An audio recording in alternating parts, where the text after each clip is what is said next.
Hello and welcome to the Wisden Cricket Weekly podcast. I'm your host, Ben Gardner, and with me is WCM Editor-in-Chief Phil Walker. Nice, that's a proper formal intro. Yeah, well... Normally Yaz, bless him, doesn't do that. Oh really? He doesn't say names anymore? He doesn't give me just assume knowledge. My title. People will already be confused that it's me hosting, not Yaz. Sure. Because he's, it's fine taking a bit of time off. And then that might throw them off and make them forget who you are.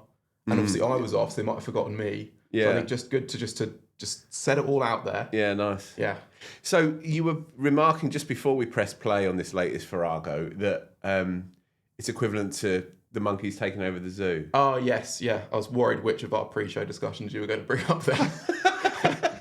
But, yeah, that's what it is. Yeah, very much so. I mean, or substitute teacher, sort of losing control of the class. No. Yeah. You do give off that vibe, actually. Yeah, I'm a bit harried, yeah. Yeah, a bit kind of assistant drama teacher. Yeah. Image action exchange kids. Yeah, I don't know where the board markers are, that sort of thing. Yeah. Yeah. Yeah, but you got a lovely way about you. Yeah, they feel like they're having fun with me, and I sort of go with it sometimes. Yeah. Anyway. If they know their teacher's away, they're looking forward to you coming in. Yes. Because you're a shambles, but you got a beautiful style. Yeah. I can see that could work. Look, when the arse falls out of this particular gig, maybe you can move into it. Move into education. Substitute teaching in particular. I think so. Yeah. Just drop in on various schools around the Greenbelt. just hanging around, asking if anyone's ill. Yeah. Right. Anyway, maybe not. Who knows? So for now, you're doing great, by the way. Thank you. Plenty of England chat this week, Phil. Yeah, no doubt. Just getting straight back into it. No doubt. England's T20 World Cup prep starts in earnest. Some interesting names going with the Lions to the UAE, and England's brave young boys stand on the cusp of an Under-19 World Cup semi-final. Do they? Yes, they're doing pretty well. So they play today, right? They are currently playing against New Zealand. Against New Zealand, but are they all but assured? I haven't been following it that closely this week. Well, do we want to get to it, or should we just do it now? Just get it out of the way, yeah. So they are currently playing New Zealand. If they win, they're definitely through because they've won all their games so far. Yeah. Even if they lose, it would take, I think, a Pakistan win and then a net run rate sort of scenario to send them out. Who are they most likely to play? Do we know? I think it would be Afghanistan, who are likely to take second in the other group. And then Australia, India, most likely in the other semi. Quite possibly, yeah. That's what it's looking like. Australia definitely through. Yeah. And India need to beat Pakistan or lose and not lose by too much, basically. Right, okay, interesting. Haven't seen much of it, hold my hands up on that, but I saw Ben Mays get a really, really good 100. And he's got loads of runs generally, right?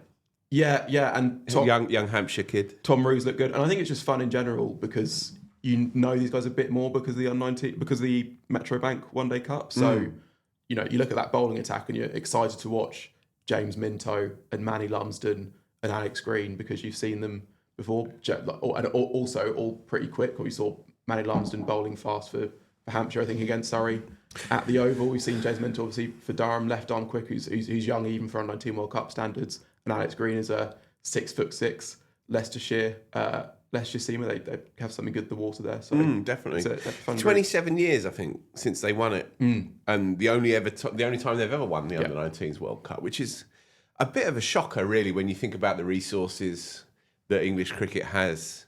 So it's high time, really. Sounds like they're a couple of games away from potentially putting it off. And it looks like they've got a better team and a more developed team, as you say, than they have had in previous tournaments. So. Yeah. Good on them. Yeah, good on them, yeah. Good on them. And hope they're enjoying themselves. So after we've got through the goings-on of the last week of international cricket, we've also got an interesting interview on the direction of the world game with Eddie Fitzgibbon, an investor in Wisden and in lots of other things.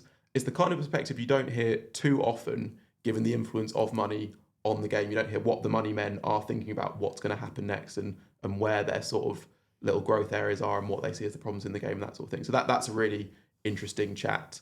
But first, England, who have announced their 11 for the first T20 against Sri Lanka. It's the thing that strikes me most of all, Phil, is that you can sort of think about England's white ball woes, but it's not really that. It's ODI woes and a T20 side which largely sort of takes care of itself. I mean, they did still make the semi-final of the last edition. They've largely won most of the games they've played since then. And you just look down that 11 and it is just players who are good at T20 cricket in order that mostly makes sense, barring a few things that we'll discuss, I guess. Yeah, Butler plays his 401st game as well, which equals Jimmy's all-time combined record of England caps. Significant moment for him, obviously. And he's back opening the batting because Duckett, I think, has got a bruised finger or thumb, so he misses out on this one. But Butler and Salt obviously been dynamite at the top of the order anyway. And so that top three with the golden boy at 3, it starts to look really powerful, actually. Banton at 4, carded at 4 anyway. Perhaps that's the area where he's still emerging, I suppose, as a T20 player. But he's shown some touches for sure, especially against the slow bowlers in those middle overs. He's got very, very high strike rate against the slowies. So yeah, well, him being carded at 4 makes me think that he is a placeholder for Duckett in that 11 at 4, because Banton, since he's come back into the side last year, he's only batted at 5 and 6, and he's actually done really well in that finisher's role. So he's averaged 31, struck. So if Duckett were fit, do you think he'd be batting 4? I think that's. I can't think of any other reason why they would have pushed Banton up in this carded 11, apart from that they want to keep the rest of the side as they see it. And then because it's also been so hard to work out what that first choice side is because of all the players have been rested and injured and that sort of thing. And even with the Salt Butler thing, like they actually haven't opened as the first choice pair, because the last time they opened it was just when Duckett and Smith were rested, I think. Right. So is there a suggestion?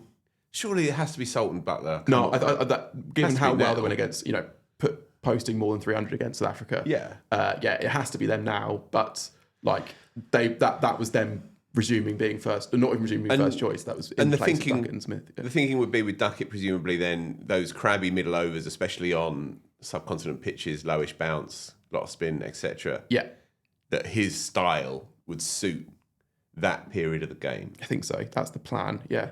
Okay, but that makes sense. Yeah, but I think it's harsh on Banton, who has done really well in that role, and he does have a chance to press a case in this game. And Duckett, although he probably is first choice now, he's definitely the least sure of his spot in that top 5. And then the other interesting thing is, you're going to get to it, but Curran at 6 is interesting as well, because he has yet to properly nail that finisher's role before. So I was looking at in all T20s, in the top 5, his record's really good. In all T20s across all teams? Yes. Yeah, sorry, right. Okay. In the top 5, his record's good. He averages 30, strikes 140.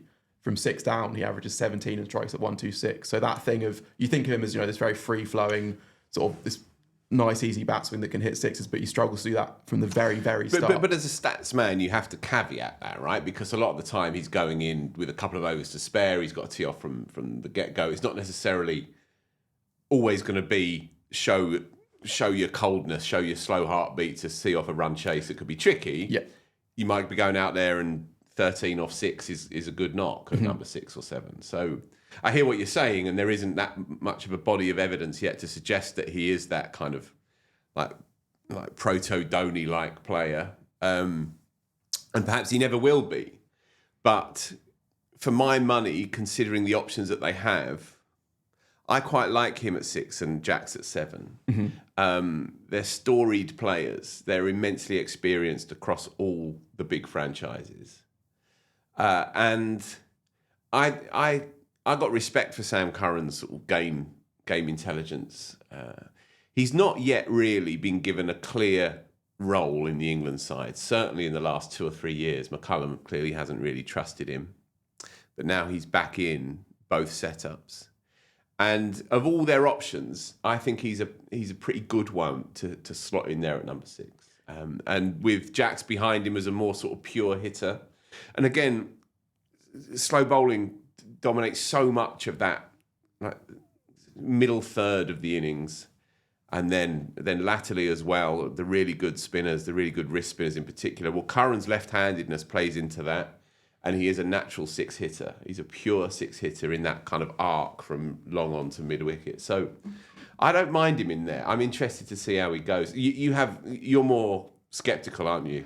A little bit, but more because I do rate his game intelligence, and I think that's what you don't get the most out of if he is at that 6 role. Where if it is just you come in 2 overs left, your brief is just go out there and swing. That doesn't make the most of what Curran is good at, which is working out situations, which is sort of adapting out there. I guess there is flexibility in this team as That's well. true as well, in yeah. that you have Overton with his monstrous strike rate, and if it's a 30 off 12 job, then there's a case to put him up there. Yeah. I suppose Be a bit flexible. it does feel quite a lively team when you look at it. I was talking to Nikhil Uttamchandani, the West Indian commentator who's doing good stuff, and he's going to be covering it. I was talking to him last week, actually. In fact, earlier this week, and I was asking him, who do you fancy? And he says, well, put your coffee down, but I fancy England to go ahead and win the thing. And despite the general downer around English cricket, for obvious reasons, as you said at the top of this show, there's an ocean of difference between the 20 and the 50. So you can multiply that a few times over between the Test team and this 20 over side. And it would be quite McCullum-like, I suppose, to sit back behind his shades with his feet up and watch this team go ahead and smash it up. You never know. That they have the players, and they have I like the makeup of this team. Brook at 5 is an interesting one because you want to get greedy with a player as good as that. But then when he went to India 2 or 3 years ago and opened for the Sunrisers, he had one great day and a lot of bad days, and he went too hard too soon. If he's going to be this senior man now, if you bookend this innings with Buttler and Brook, then I guess number 5 is probably the right slot for him. But there's a lot of pressure now on his shoulders. I mean, on and off the pitch. But it'd be interesting to see if this becomes his position. Yeah, and I guess the question also, the other question of him at the moment is against spin, which he went a little bit of the way to answering in those ODIs. Obviously, a brilliant innings in that third ODI and a sensible one in the second ODI. So is his T20 record against spin not great? It's not great, no. And then that was also the issue in that IPL campaign. Like even in that 100 that he made, he was very clever in calculating, in that he knocked off the singles against the spinners and was utterly devastating against the quicks. But that's the one question. Obviously, I think it's a question he can answer. I think you've got to back him to answer that question. Yeah. I mean, that shot he plays, which is becoming his signature shot. The extra cover? No, because I mean, he's obviously gifted over extra cover, and it's a very hard shot to play.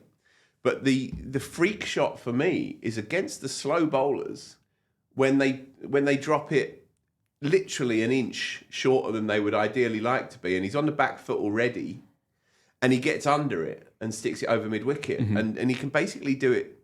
So it's not a sweep shot, and it's not quite a pull shot. It's somewhere in between. It's an extraordinary shot, and you saw it in that 130 the other day, where as a spinner, when he's in that mood, and you need the boundaries and you need the pitch, of course, and this is obviously the kicker with Brook. Can he adjust depending on conditions and game situation? But when it's all flowing for him, there's literally nowhere you can bowl as a spinner. And I think he took 73 off the last 5 overs off his own bat in that game the other night. And that shot he has is lethal. So if he's playing on a half decent track anywhere over the next few weeks with enough bounce to get under it, then that shot is a killer.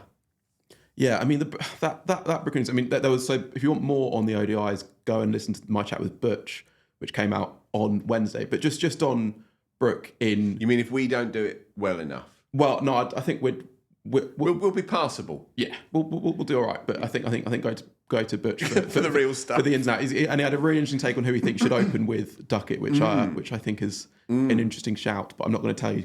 You have to go and listen to that one, or find one of the social clips we've put up, or whatever you want, really. Do what you like. Yeah, but Brook. I mean, the thing, on the face of it, it's like a completely mad sort of. Well, obviously winter he's had, but even just the last few weeks. And what is almost the most shocking is that I'm just not really surprised by any of it, by his reaction to the whole reaction to the story about him drinking, and by the fact that he's entirely shrugged it off on the cricket field as well. There would be other players, even what do you mean what do you mean he's... Well, as in you get some players who new into a captaincy role when there's a big sort of scandal basically that threatens to engulf that, when people are calling for them to be sacked for their off-field behaviours, who would sort of be a bit cowed by the whole thing. He might manage what they say in press conferences a bit, and he might sort of have a bit of more of a hair shirt on while batting and would not quite know how to handle it. Whereas Brook, in the second ODI plays a sort of this quite reserved innings because of the pitch, I think, but then comes out. What's more interesting is that he comes out afterwards and is just like, that's the worst pitch I've ever played on. He's not afraid of another sort of like spicy headline where you might get a bit of flack from people in the subcontinent, as they do when you criticise services over there, perhaps fairly. And then in the third game to come out and then hit the equal fast 100 by an England men's ODI captain ever, and then not just do that, but to celebrate with the Steve Austin beer smash. Again, he's not shying away from it in any things or changed at all, really, it seems, by it. Maybe he's, will have that little iota of sense will have come into him more, but it looks like he's just basically completely the same, which on the whole is probably a good thing, right? Just before we get into the weeds of it, was it Morgan against Afghanistan that he equalled? Yeah. Right, okay. There's loads of things going on with this kid, and I think we need to try and separate the bits out a little bit, because it seems like there's a lot flying towards him, and therefore I think it's quite a natural impulse to not just deflect and absorb, but also to show an element of defiance as well. And I think I'm not necessarily saying that's a smart move from a PR popularity point of view, but it's a very human response, I think, to feeling like you're being attacked from all corners. What happened in New Zealand was reprehensible, and people will have their own views on what punishment would have been fair. I personally wouldn't have sacked him, but I can understand those who argue, as in sacked from the captaincy, but I can understand those who argue that he should have been, and I respect that argument. I think it was like a tight line call, to be honest. But the behaviour, and I'm less concerned about him having a drink. I'm less concerned about whether he was on his own or not. I am concerned about him behaving in such a way that a bouncer whose job it is to keep control felt it was necessary to lamp him, because that speaks of a lad who's lost control of his liquor, lost control of his personality. And I find that of all of the stuff around it, the day before, the cover-up, the should he have been sacked or not, all of that, I can understand the scrap and the argument around that. But the thing that really sticks with me, I hate the idea that this team can be seen as arrogant or unlikable, because I think it's a bit more nuanced than that. But when you hear a story as blatantly ugly as that, then it's hard to argue for them, really. So that case in isolation is grim. Does his general off-field demeanour impact negatively the way that he bats? Well, you can argue that if you like, reductively, but you then have to acknowledge that his personality also enables him to bat like that as well. And his record, across all three formats, he averages 44.5. Across all three, he averages 44.5, with a strike rate of 98. So he's doing okay. He has 10 hundreds in 35 test matches. So he's doing okay. He's doing more than okay. In fact, he's doing remarkably well if you want to boil it down to the numbers. And then you get to the post-Ashes humbling and how he needs to comport himself, right? And this is where it gets even trickier for me, because people, it seems like they want their pound of flesh. They want to see him in the hair shirt, as you say. I know your tongue's slightly in your cheek, but they want to see him in the hair shirt. They want to see him in the stocks. They want to see him show sufficient contrition and repentance. But all of it is filtered through these little clips that you get on socials and articles that are written by journalists who are having to somehow scrape together a living, generally running the freelance gig, out in Sri Lanka now, and so on and so on. And so it feels to me automatically reductive. He gave that press conference before the start of the ODIs, when he said, I made a terrible mistake and I need to re-earn the faith and trust of my teammates and all of that. And he was criticised for this because of the way that he spoke and that perhaps his acting wasn't sufficiently good. I don't know. He was criticised as ever. He's going to be criticised for everything he does.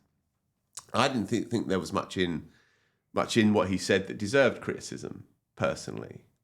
But then we get to the question of whether we want to clip this kid's wings or let him be himself for good and ill on the field. And the more that we go at him as a personality, the more friction there's going to be, right, between him and the public, him and the media, who are the conduits of the public.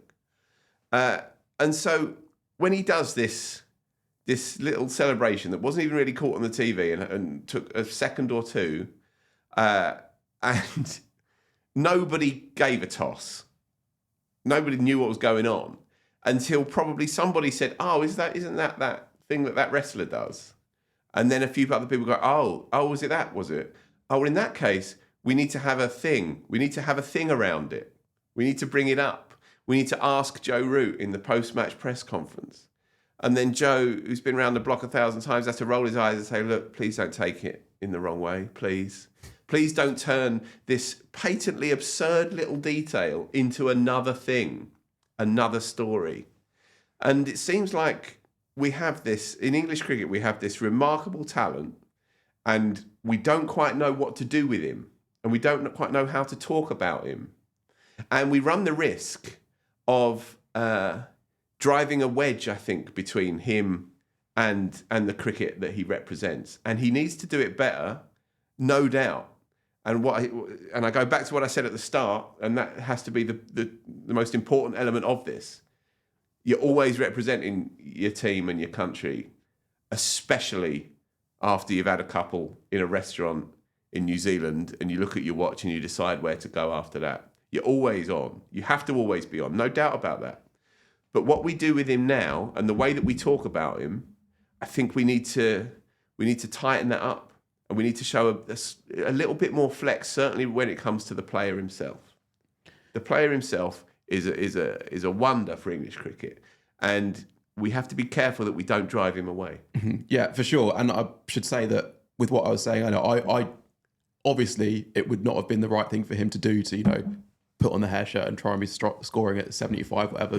When you've seen what the result is, I was just saying that other characters, you could imagine them reacting to the situation that's been that's gone through differently. And I know that you're not putting the boot in, but you know what I'm talking about. Yeah, for sure. Right? Yeah, but I think also what we've learned from the past couple of weeks is that it's going to take like quite a lot more media scrutiny if there is any limit to it to change Harry Brook. Basically, like the fact that he has been totally unchanged and not even really. I don't even sense that it's kind of pointedly unchanged. Like I don't think that he was coming out in that second press conference where he talks about the pitch and is like, right, I've got to show that I'm still me. I think he just for sure. says what's on his mind. And the same with the Steve Austin beer smash. He's like, yeah, that would be a funny thing to do and I'll do it. And that is what makes him brilliant, is that like, right. You see when he conceives of a cricket shot, he's like, he thinks, I reckon I can do this. Yeah, I can. And that's the extent of his thought process. Yeah. And that's pretty much where you want the thought process to be, with like a tiny bit more calculation at times. But we're talking like matters of degrees rather than a wholesale sort of ripping up of what makes him so brilliant. Yeah, this is it. And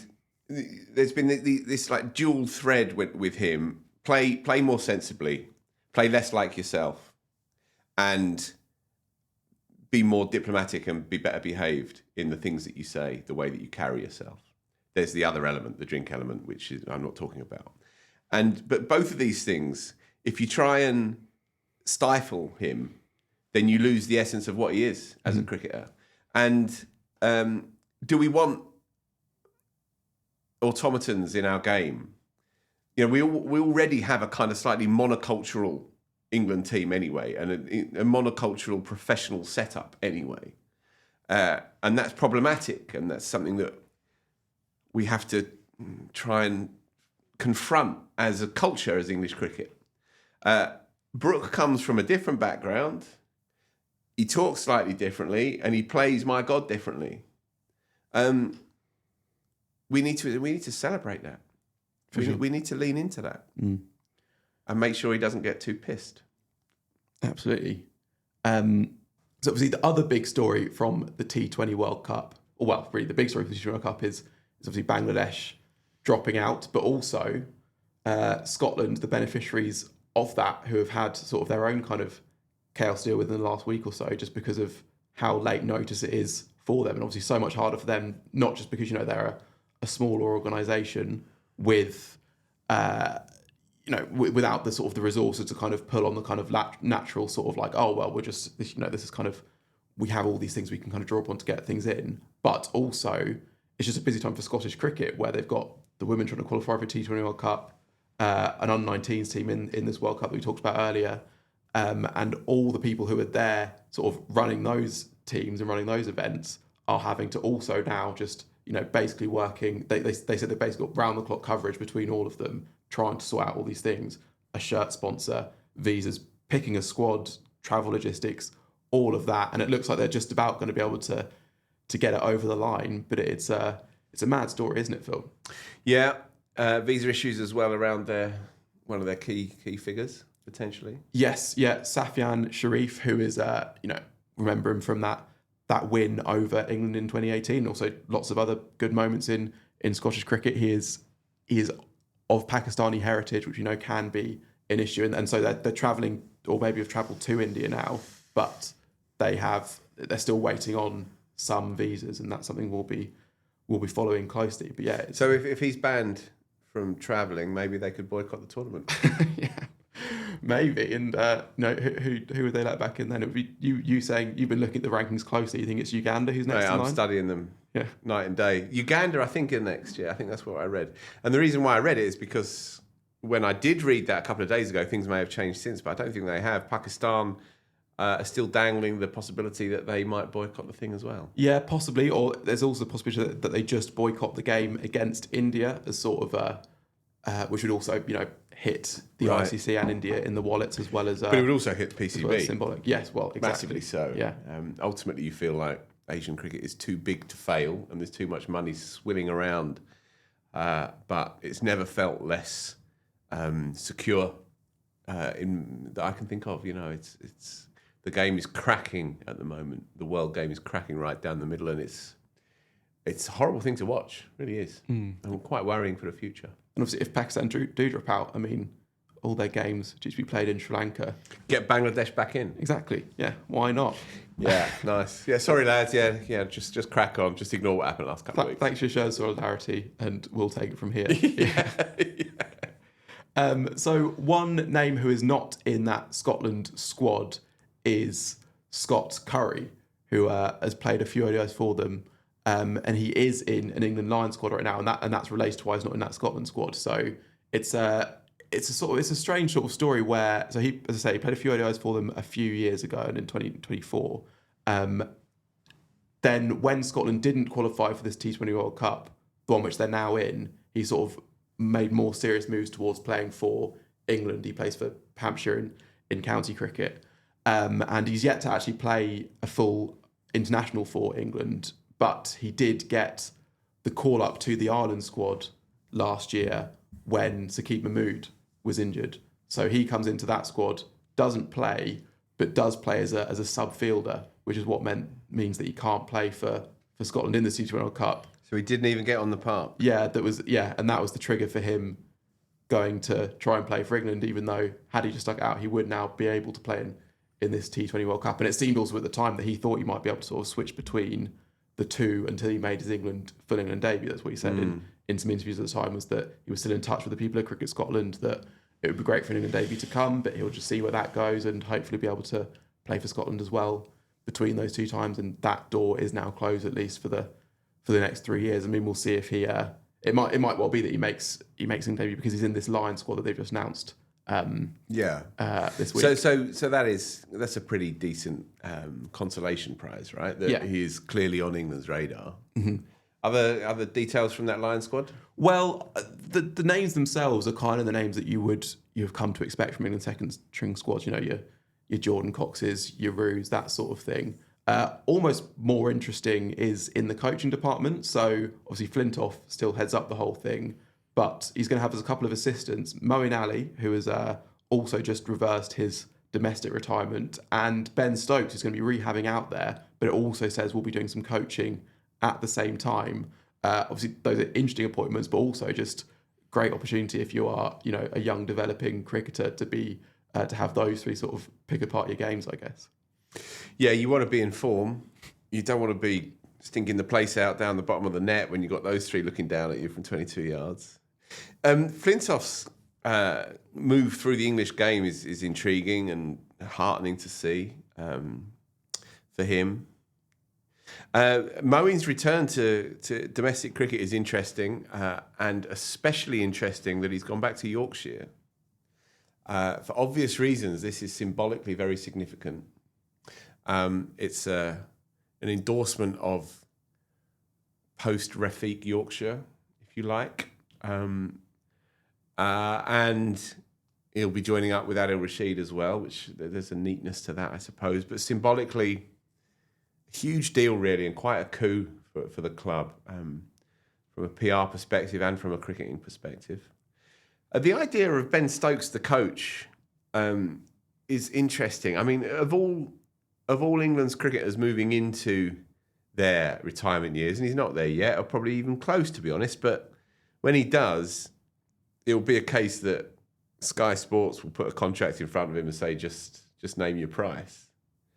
But it might be that he is more comfortable in a tracksuit. It might be that suits his personality more than the media game. That he's more that way inclined. More at ease in dressing rooms than commentary boxes. More at ease with the grit underneath his fingernails than in the makeup room.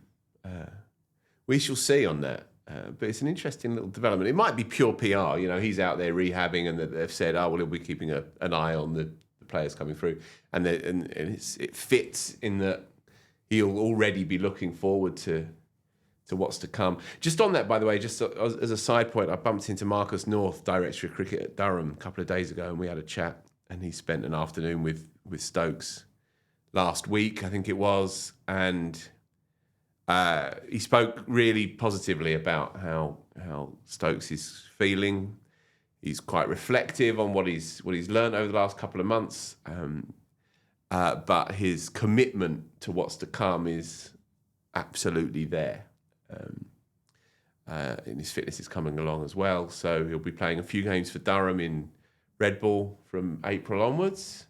They'll manage his workload, and then he'll be good to go. But any notion that he may have reflected post Sydney on his own role in English cricket, that was put to bed by certainly, but from what Marcus told me, and there's been no suggestion otherwise. And he's been emphatic, Stokes, in his public pronouncements that he's ready to go again, and he clearly will be obsessing already over 2027. I know we shouldn't throw it forward too quickly. There's a lot of good cricket to be played, and a very, very good New Zealand team, by the way, turning up. I mean, that's going to be one hell of a series with their seam attack. But yeah, he wants this probably more than he's ever wanted it. I think that's a good thing for English cricket. Yeah, I kind of struggle to picture him in either role. And maybe it's one of those things that... He's not walking away. Well... He's not walking away. So the commentary thing is... He's not going to be a TV personality. Okay. I mean, maybe...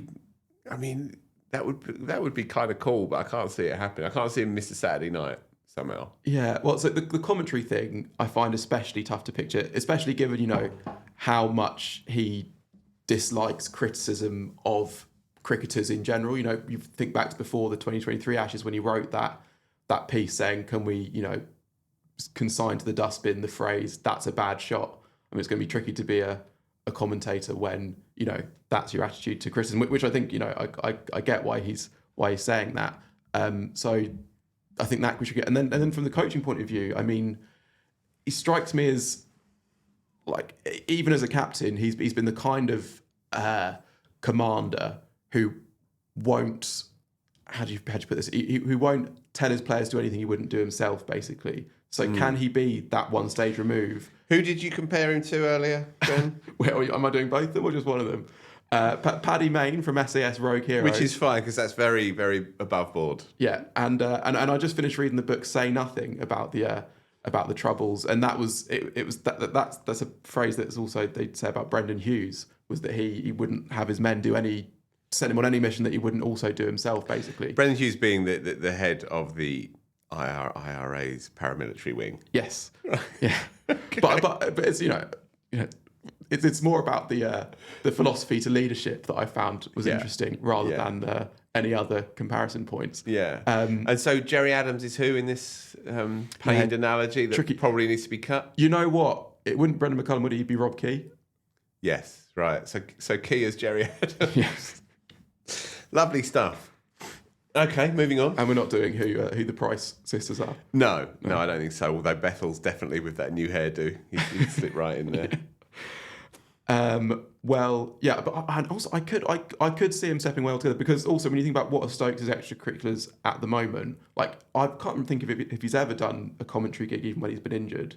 But what he likes his gaming side of things, doesn't he? He likes his Red Bull sponsorship, his podcast stuff. I could almost see him doing like a bit of a, not quite a Diary CEO style podcast, but something where he talks to people outside of cricket about, leadership, what drives you, what motivates you, that kind of thing. But that's still media. Yeah, I can see it media, but I can see it not being cricket, basically. Interesting. Certainly you feel, and I've written about this actually, but you feel that English cricket, or rather cricket itself, cricket in England, is not big enough to contain him. And that his curiosities and his passions and interests, they do spread outside of the game. He's probably the only one for whom that is clearly the case. So perhaps you're right, perhaps you're right, but hopefully we don't have to talk about this for a couple of years just yet. Yeah, hopefully. So moving away from England, there was a really fun story from a T20I last night that South Africa played against West Indies when de Kock hit 115, his career best score, chasing down 220 odd at a canter. Right. But he did it not with his bat, with Javel Brevis's bat, because he turned up at the ground and realised he'd forgotten his kit. Now, you didn't tell me what this thing is. You just said you're going to say something about Quentin de Kock. Yeah. And that it's the kind of thing I would do. So the thing that you would do is turn up without my bat. No, it's how he described it. So he said, before I got into the change room, I went looking around between Brevis's bat and Ryan Rickleton's bags, and he said he just pulled one out of Brevis's bag, and then this is how he puts it. He said, I said, I'm just going to use this one today. And that's what you would do, Yeah, whenever I've got like a banana on my desk or something, you'll come in and be like, I'm just going to eat this one now, Ben. Yeah, okay, yeah. No, I'll take that. That's bang to rights. And Brevis said, it's a good bat for you because it's a left-handed bat, which I don't think de Kock knew existed. And then said that even though he'd hit this career best score, he said, I didn't really enjoy it. The weight was out of place for me. It's for youngsters who swing hard, so I won't be having it back anytime soon. Which is, de Kock is suddenly the purist, having been sort of the South African trailblazer. He's now saying he's saying kids these days.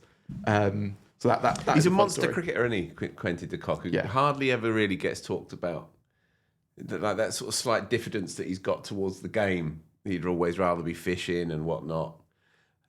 Seems to translate to how we talk about him a little bit as well. But his record's remarkable, really. He just needs to win one in the green.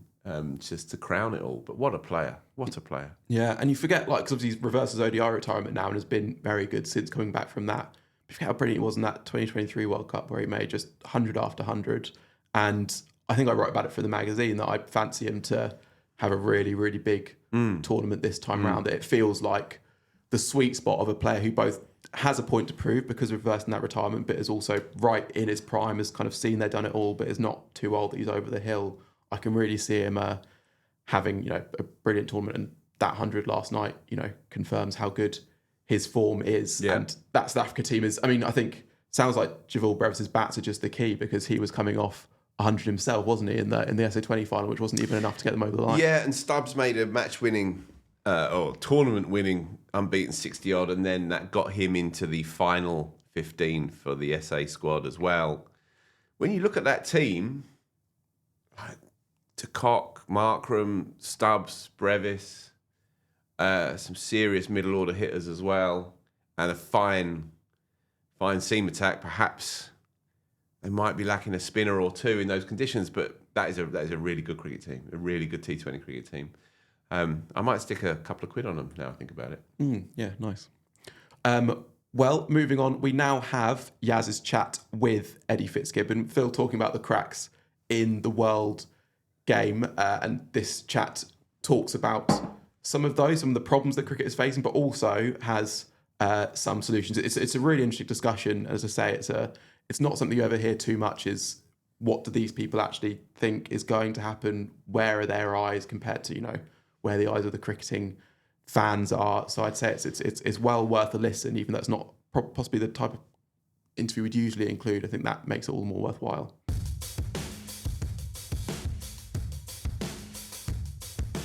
Next up, something a little bit different. Our next guest is Edward Fitzgibbon. Eddie works across cricket, sport and technology and sits on the board of Wisden. He's a former ICC executive who worked closely with associate nations and has been deeply involved in the growth of cricket in the US, from Cricket All-Stars and CPL matches in the US through to the early stages of Major League Cricket. He's currently working with Kingsman, one of the leading emerging cricket brands in the US. Over the past year, Eddie has been writing a widely read series on the future of cricket, looking at why the game feels more crowded than ever, but somehow less meaningful, and how design, technology and smarter capital could reshape the sport over the next decade. Eddie, great to have you on. We're recording this amidst the carnage of the Perth test, the Adelaide test. So I, for one, am very happy to be thinking about the future rather than the present.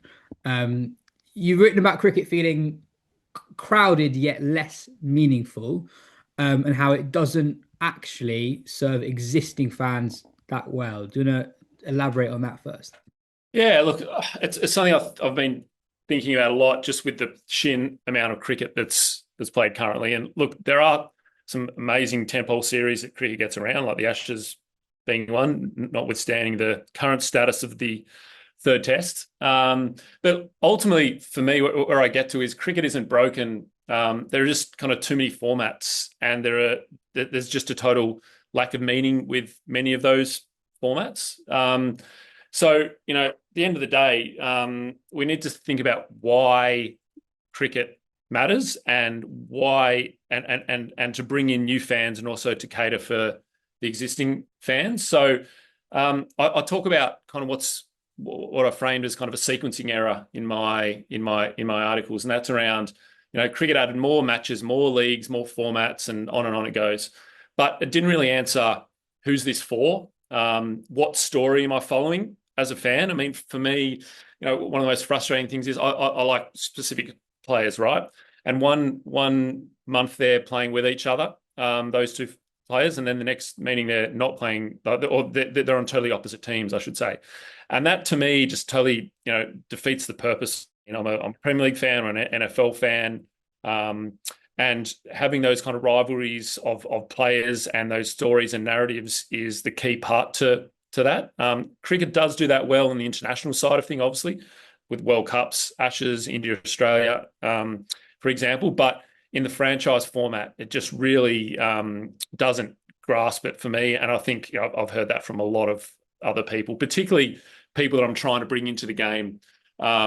So some American friends of mine and some other, people from outside of the cricket narrative around what do all these leagues mean? Where are they from? What are they playing for? So it's done. The sequencing problem is a real issue. So it's really about meaning, context. There's been some great discussions had with the World Cricket Association about bringing some of that context and that meaning in. And I reference their great report, for someone who hasn't read that at the start of this year, was really great about diagnosing that and giving some ideas about how we can fix that.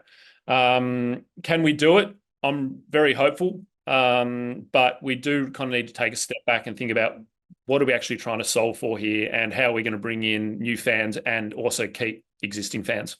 No, it's a really interesting point, looking at what cricket looks like to people who are not yet cricket fans. So people listening to this podcast, someone who might be a massive Glenn Maxwell fan, and they're used to following Glenn Maxwell across an Australian summer, an English winter, they might be used to the proliferation of leagues and following one player throughout that. But to someone who's not yet a cricket fan, it must look quite strange and quite difficult to follow, seeing how many different options there are of things to watch at a given point. It feels at the moment that the proliferation of leagues is almost out of control. What do you think the starting point is for fixing all of this? Yeah, I mean, it's a $64 million question, right? Again, the World Cricket Association report did a really good job in identifying international windows and franchise windows. I think we can all say as kind of cricket fans what those key franchise leagues are and the windows that have been identified, but they're starting to get squeezed more and more, and international cricket's getting squeezed more and more out. For me, and again, I follow NFL very closely, and the scarcity rule in that particular sport has made that the most valuable sports league in the world. They play, I think it's 17 rounds now, and then they do their playoffs, whereas cricket's gone more into just stuff as much cricket as possible into the calendar, and we'll kind of work it out. So I think scarcity, now, is that achievable? I'm not sure. Has the horse bolted? I'm not sure. That's what we kind of need to solve for. And then I think we need to have particular windows for international, not just international cricket and franchise cricket and World Cups, but also kind of what I've described as sandbox windows, where we look at creating different styles of cricket, or not specifically formats, but different ways of integrating cricket into different parts of the world. Again, coming from my background at ICC, working a lot with associates and doing a lot of stuff in the US, and we can talk about this, moving further on as well. But these kind of new nascent markets, which have got a lot of interest in cricket, they don't really get exposure to much cricket. Can we get international cricket or top quality cricket into those markets to help grow the game from a wider base, for example, and not necessarily Test cricket or ODI or even T20, but different formats and different ways of getting cricket into those countries. So having a window for a sandbox. So that's kind of rethinking kind of cricket and again, what it looks like in the future. It's not going to happen, next year or in 1 or 2 years' time. But I think in the next 5 years, I think if we want cricket to grow and scale and be and reach its potential as one of the best sports out there, we need to think about solving for the calendar problem and the meaning problem ultimately. And how does this change potentially come through? What's the vehicle for it? If I were to put out there that there's a hypothetical new league that started tomorrow, the owners of that new league want that new league to do well. They're not necessarily hugely interested in the global growth of the game. They might not be hugely interested in the flourishment of international cricket. So how do you get everyone within the game, all the game stakeholders, pulling in the same direction and buying into an international calendar that, as you say, would work for the game holistically, but might not necessarily be in the vested interests of a specific league?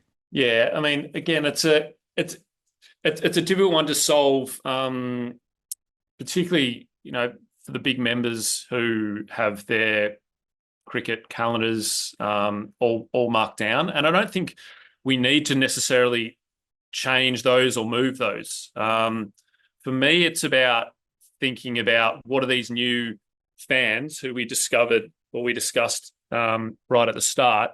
What do those fans who want to explore the sport, what's going to bring them in?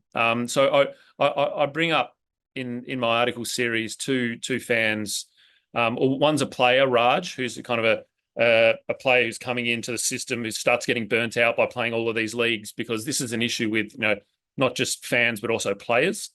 So how can he continue to evolve as an international cricketer, as a franchise cricketer, and not just be burnt out? Because I think we are kind of burning out these players as well as burning out the fans.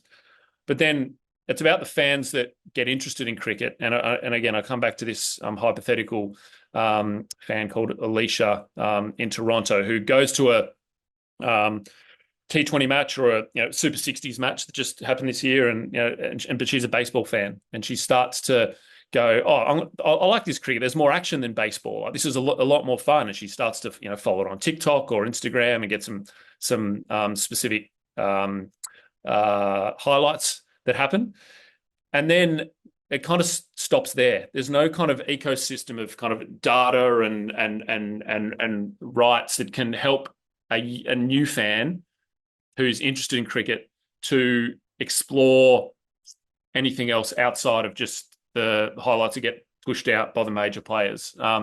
Similar to my son is 7 years old, and I made another example in my articles about I bowl a ball to him, hit him on the leg, and I say, "Oh, that's out LBW," and he's like, "What's LBW?" And so, just having this kind of cricket centric, we all know what's going on. We're all cricket fans. We're listening to the Wisden podcast, but if we really want to grow and scale this game, we have to provide ways for new fans, younger fans, to be for to be an easier gateway for them. And I think that starts with, and I spoke recently in my articles about opening up some of the data and some of the APIs and some of these kind of tech ways of kind of making it so that people can build ways for these new fans to come in to the cricket ecosystem. We can continue to thrive as one of the biggest sports in the world with the way things are, but we need to open the gates up to new fans with new ways of doing it.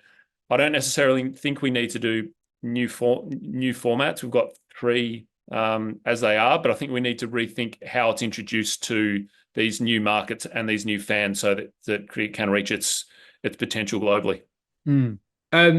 You've written about American sports and what we can learn about them. You mentioned the scarcity problem. Is there anything else that cricket can learn from other sports? Because I guess there's another quirk of cricket. A lot of cricket fans are fans of other sports, but also a lot of cricket fans are only cricket fans, so might not be hugely aware of what other sports are doing. Yeah, I wrote an article recently, which was I called "The Great Cricket Heist," and it was around kind of adapting much of the best in learning from kind of NFL, NBA. Again, I used to live in the US for 5 years. Big American sports fan. I'm always thinking how these big leagues in the US so successful and how we can adapt this to cricket. So it was about the idea of the great cricket heist, and the idea around that was cricket doesn't need to invent new ideas; it can just steal proven ones and adapt them intelligently.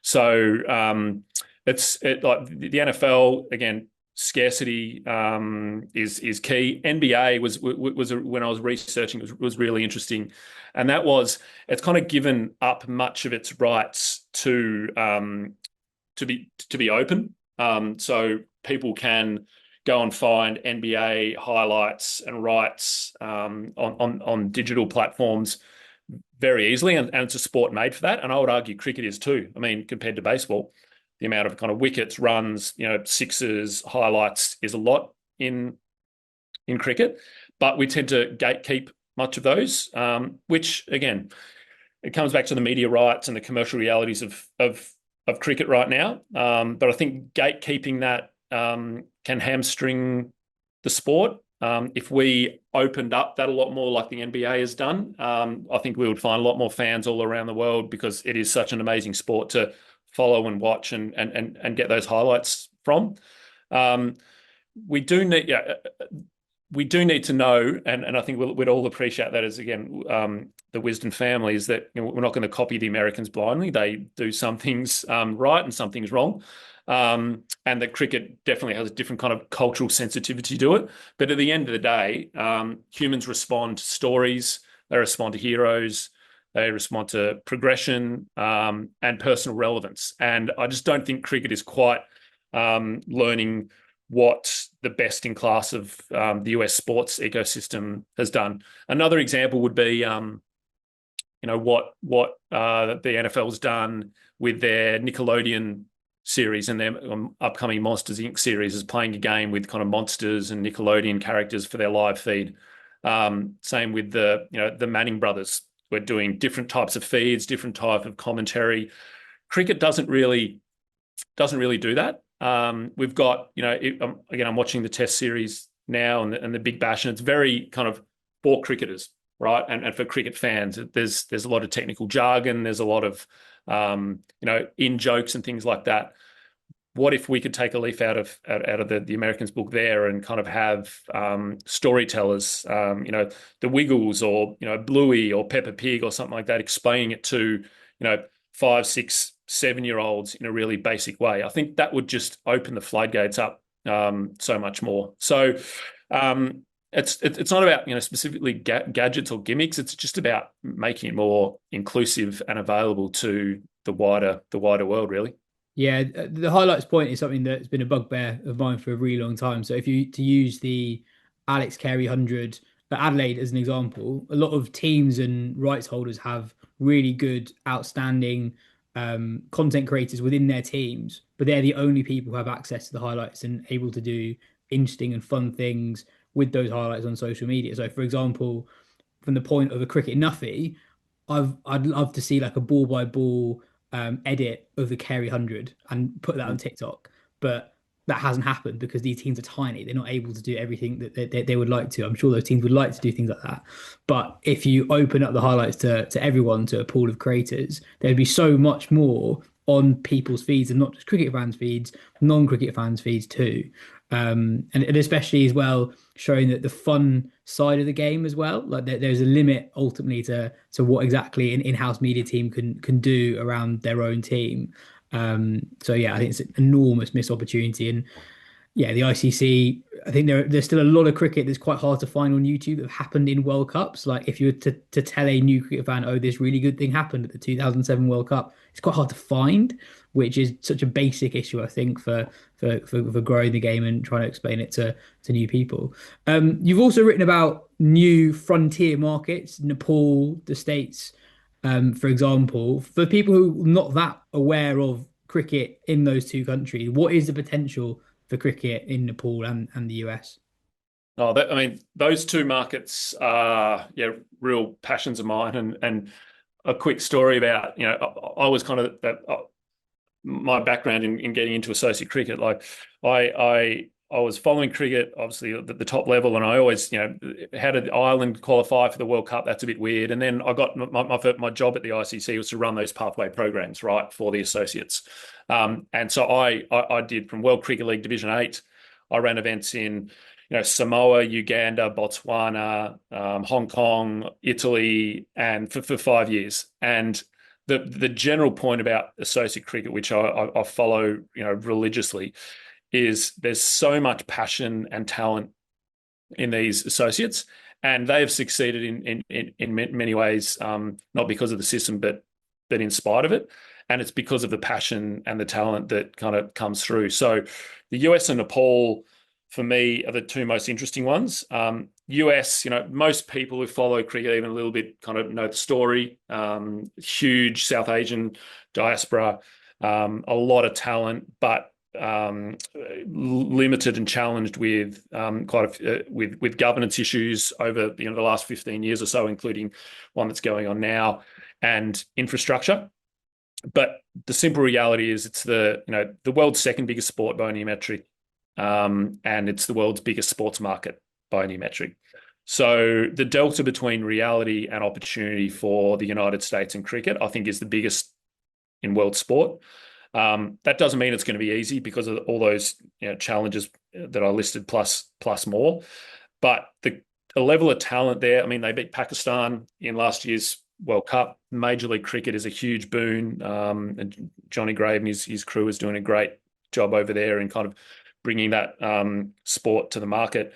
And there's started to become real interest from, so they call them traditional Americans in the sport of cricket. The success of the national team last year in the World Cup, Major League Cricket's come up, and obviously cricket in the Olympics. There's just this huge kind of groundswell of interest from the American sports market in cricket, and I've been speaking to a lot of those people around that, and even like with my work at Kingsman, in exporting that brand we brought Kingsman over to Darwin this year for the top end T20 for the first time. An American brand has gone and played cricket outside of the US and performed very well, winning 5 out of their 5 matches against Big Bash academies and Pakistan A, for example. So it's just got huge potential and opportunity that the US, and I've been involved with it for 10, 12 years now, and I'm still trying to find the way to kind of help people realize that the delta between the potential and the opportunity. Nepal is just incredible. If you've ever been to a cricket game in Nepal or even seen the Nepal national team play, and I wrote a big article on them only a couple of weeks ago, and I would say that's an article that should be read by anyone with an interest in kind of emerging market cricket. The amount of messages and interested people in Nepalese community and wider in that was huge. They don't carry any legacy baggage. They ask the basic questions like that need to be asked around, the question that we started at the start, like who's this for? How do we grow fans? How do we pay for this sustainably? Nepal have done everything with assistance from the ICC, but also from their whole community, and that's a global community. Wherever I held Nepal cricket matches for the ICC, they would come out in Italy, in Botswana. You'd have 100 people, 1,000 people. The Nepalese fans are so knowledgeable, so passionate, and their talent is undeniable. They beat the West Indies, in a T20 series earlier this year. They won the first 2 games. Like that's being the world champions as an associate. The Nepal Premier League just finished a couple of days ago with their new ground that has floodlights. It was packed every single day, and they're getting some great players over there. Martin Guptill and Ravi Bopara, who I know were over there, and they said it was one of the most special experiences they've had. So those two are kind of the ones that I'm really passionate about and have been involved with for a long time. But in my emerging market series, I'm going to be touching upon all the other regions within the ICC associate members, and just going deep into kind of what they're doing, how they're thinking about it, how they operate with smaller budgets. Because again, if we can get these kind of emerging markets right and give them the ability to scale, then cricket is the ultimate winner on that. And I applaud the ICC for continuing to put money into them and continuing to give them the opportunity by expanding the World 2020. Yeah, no, absolutely. I think one of the coolest stories I've seen in world cricket over the last decade is the Thailand women team. They qualified for the T20 World Cup in Australia just before the pandemic, and I think they were on course to beat Pakistan before the rain came down. But they haven't quite done as much since that tournament as they were potentially threatening to. And they've not been included in as much as they could have been. There are ICC tournaments that women's tournaments that rely quite a lot on men's or full membership that is influenced disproportionately by how successful the men's side. But quite a cool thing about the Thailand women's team is it is authentically and organically quite big in Thailand, separate from the men's cricket scene. And this is a country with a really big population. And it felt like cricket didn't grasp a very cool opportunity. This is a big new country in an ICC tournament, only an 8 or 10 team ICC tournament. Yet that's now 5 years ago, and it feels like cricket doesn't leech onto those moments as it possibly could. Final question for you is: there's a lot of money coming into cricket at the moment. I'm talking to you from London, and there's an extraordinary amount of money that's been poured into the 100 in the last 6 months. Where do you think the smart money is for people in cricket at the moment? Lots of investors want to get involved in cricket. Where would you say the smart money is in going into 2026? Yeah, it's a very good question. I mean, most investors are still chasing the shiny objects, and that's not just cricket. That's American sport and European as sport as well. But for me, I think the real value as an investor is underneath the surface. So most money today is chasing IPL, franchises, new leagues, but that can be crowded, expensive, and politically complex. Like you just see what happened, as you said, in the 100 this year with some of the numbers that were going for the franchises were just, blew people's minds about that, which is, I think it's great for the sport. It shows there's a robustness and an interest in going after the top end of town. And, there's been a lot of chat around the Big Bash as well, which is probably the last big one to not be privatized. And, there's certainly a lot of chatter around that happening sooner rather than later.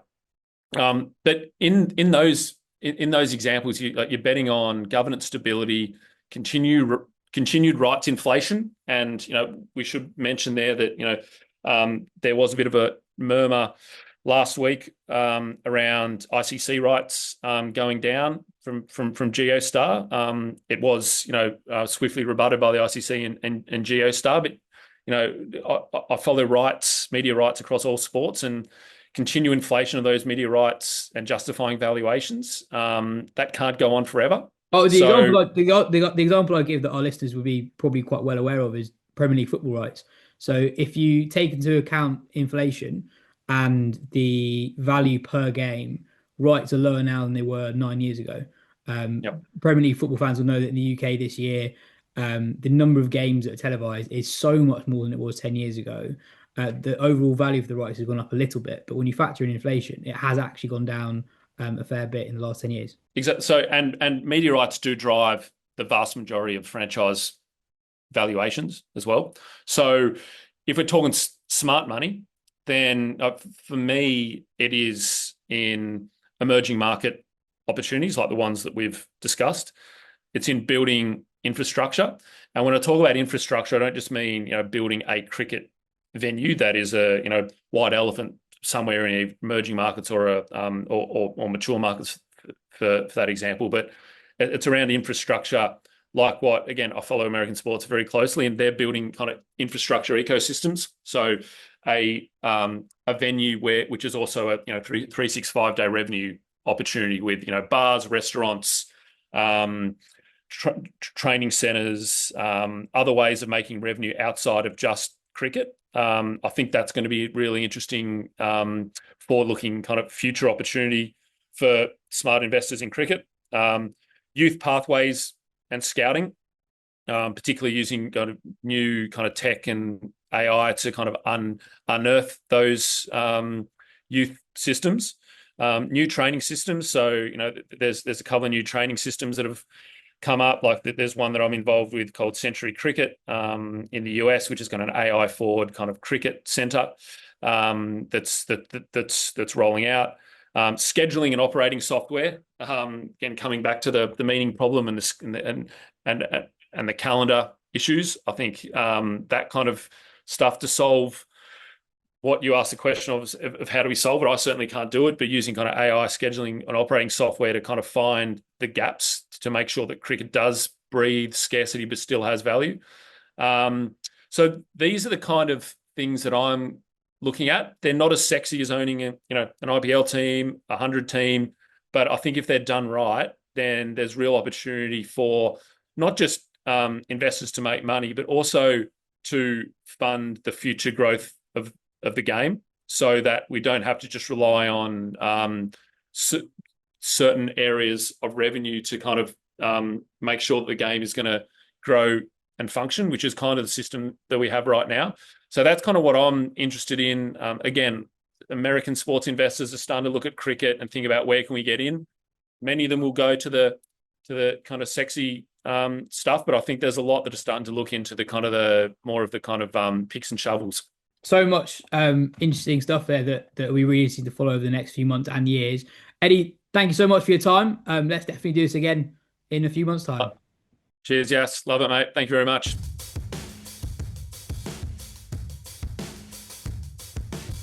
That is everything for today. Thanks, Phil, for That's about getting through that. It's a pleasure. If you did enjoy that, please like, subscribe. I think we still say that, and get on the Patreon. It was good this week. We had a really fun chat about the first ever T20 World Cup, the tournament that changed cricket. So go and dig that out.